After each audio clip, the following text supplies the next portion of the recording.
Hundreds of U.S. Virgin Islanders applied for a loan program to make their homes more energy efficient. The Solar Plus financing pilot program, as we've been reporting, launched back in September to help residents transition their homes to renewable energy. The program is part of Governor Albert Bryan Jr.'s initiative to make the territory more energy efficient and his commitment to transitioning the USVI to renewable energy resources. The initiative will provide low-interest loans for homeowners to install either solar power as well as battery storage systems. I recently caught up with the director of the Virgin Islands Energy Office, Kyle Fleming, to learn what the plans are moving forward. Here's part 2 of our conversation. How might you be able to get money to continue something like this? Yeah, so that's one of the things that we're really trying to leverage as well is the recent Inflation Reduction Act funds that have been made available through the Biden administration.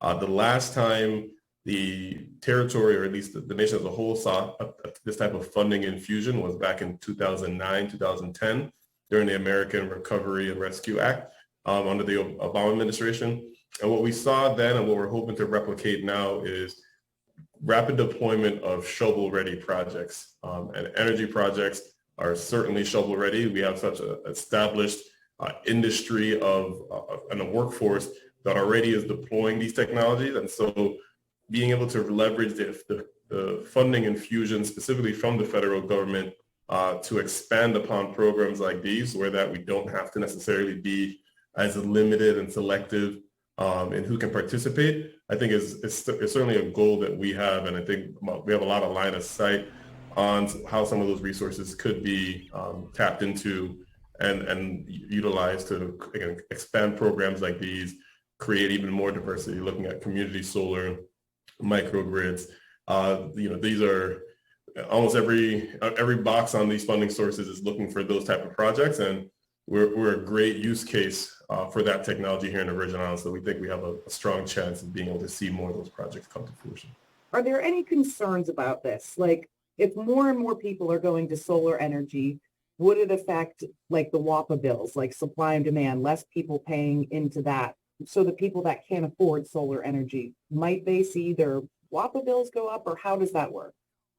Yeah, so actually one of the things about this program that allows for that, that pain point to not be realized is that we're actually going to be doing this is an on-bill financing program. So you're actually repaying for the solar through your existing WAPA bill.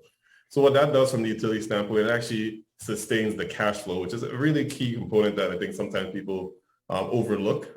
We really wanted for the utility to be a participant in this. I think oftentimes it's viewed as though solar is something that the utility should try to limit or stand against, and that has not been the case for the authority. However, I don't think in the past we haven't the utility hasn't always been as much of a participant in the renewable energy transition, especially at the distributed level. And we see programs like this being a stepping stone to getting them more involved. At the end of the day, people's appetite and utilization of energy is growing, and the utility can provide that service in many different ways. It's not just limited to what's generated at the power plant.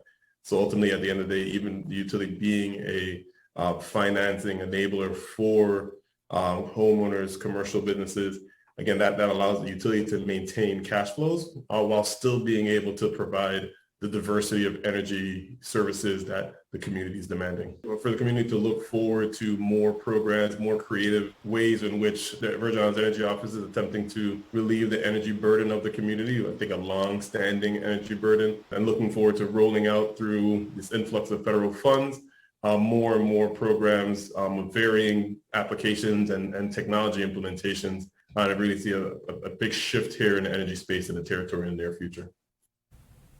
Good news for sure. And if you missed the first part of our interview with Director Fleming, you can watch it on our website, usvicbs.com.